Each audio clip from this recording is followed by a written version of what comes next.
Sur Zénith FM, l'info, c'est vous. Zénith FM. Frédéric Bonnet, bonjour. Bonjour. Vous êtes le président de l'association Braise Carna Club, qui est une association de pêcheurs, c'est ça? Oui, tout à fait. Passionnés de pêche, devrais-je dire, plus précisément. Oui. Et donc, vous venez nous voir pour nous parler de cette passion que vous avez pour la pêche.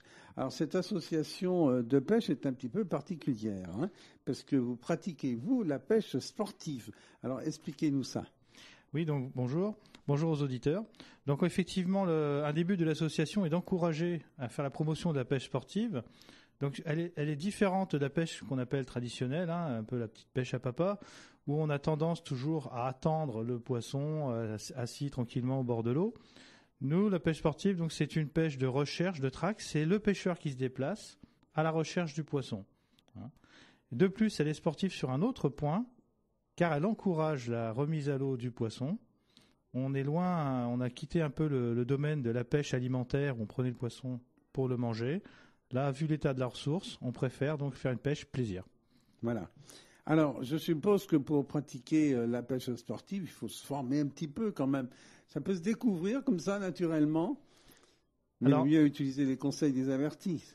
Voilà, en fait, il y a une espèce de cheminement un peu, je dirais presque spirituel. Initiatique. Initiatique, voilà. En fait, on découvre souvent la pêche avec un parent, un grand-père ou un père. Ensuite, vous avez aussi les ateliers pêche nature qui sont encouragés dans des associations de pêche agréées, où on apprend les bases. Et ensuite, par soi-même ou par la découverte, par exemple par le biais d'un forum internet comme le nôtre, on rencontre d'autres pêcheurs qui vous initient aux techniques modernes.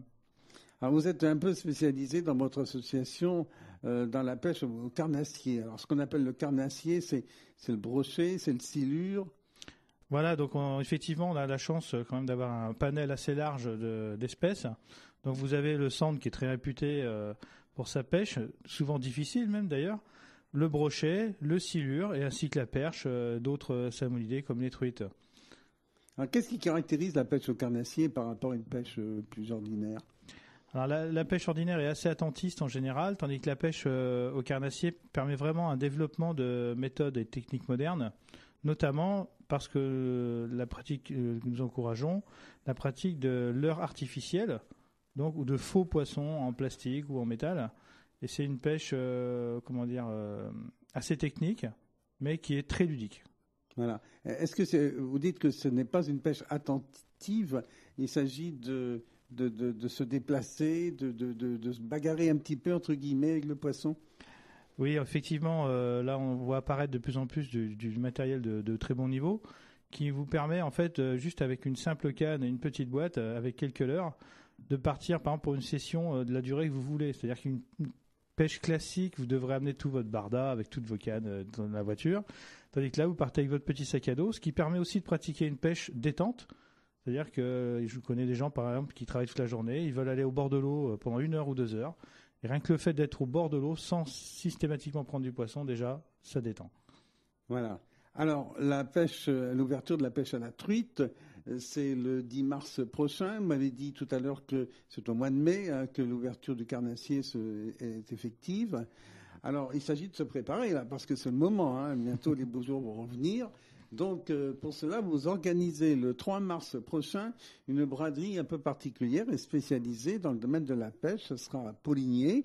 Alors, cette braderie, c'est pour, quelque part, lancer le mouvement. Voilà, donc déjà, c'est l'hiver, toujours, où les pêcheurs affûtent un petit peu leur gaule, là. Donc là, vraiment, comme on est dans une phase préparatoire d'ouverture, effectivement, c'est le moment des achats.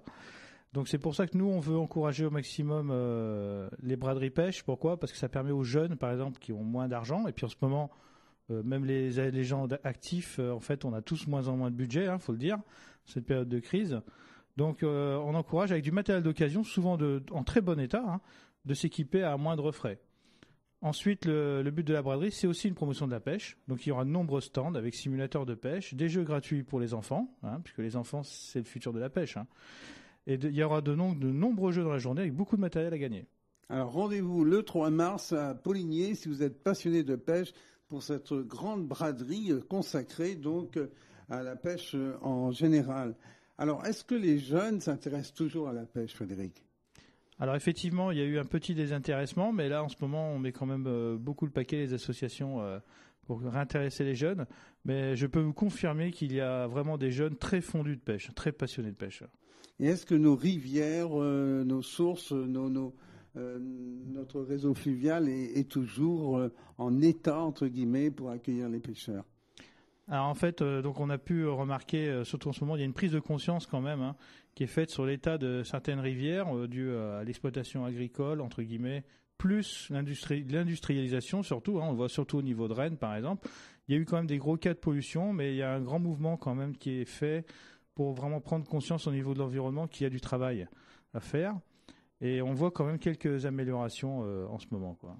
Et pour nos citoyens, nos concitoyens qui habitent dans les milieux urbains, est-ce qu'on peut encore dénicher quelques endroits particuliers, par exemple à Rennes, pour pouvoir aller à la pêche en plein centre-ville? Ah, voilà. Donc là, en fait, on a un mouvement qui est né il y a une vingtaine d'années qui s'appelle le street fishing. On a remarqué qu'en fait, par endroits, les gens ne pêchaient plus du tout, notamment dans les centres-villes, souvent parce que les gens avaient a priori que le poisson était très pollué, tout ça. Donc, il y a eu des zones complètement abandonnées, sans pression de pêche, où on peut effectivement trouver maintenant quand même de très gros poissons qui, eux, se sont très bien adaptés à la vie sous-marine au milieu des cadilles. Voilà, donc on peut encore trouver des endroits, vous en connaissez, vous, des endroits à Rennes où on peut trouver du poisson comme ça? Oui, d'ailleurs, les bons coins de pêcheurs sont comme les bons coins champignons. On va pas le dire. Bien, alors, parlons un petit peu de cette association. Si on veut vous contacter, comment fait-on? Alors, vous pouvez aller sur notre site internet, http://brescarnaclub.com. Nous avons aussi un groupe sur Facebook. Nous sommes 250 sur Facebook. Et sur notre forum internet, nous sommes un peu plus d'une centaine. En tout cas, rendez-vous à Poligné le 3 mars prochain pour pouvoir dénicher quelques objets pour s'équiper pour aller à la pêche, mais également pour rencontrer les bénévoles de l'association Braise Carna Club de Poligné, et vous en particulier, Frédéric. Donc je vous souhaite bonne pêche. Faut pas dire ça à un pêcheur, ça ah bon ça. Jamais. Qu'est-ce qu'il faut dire alors?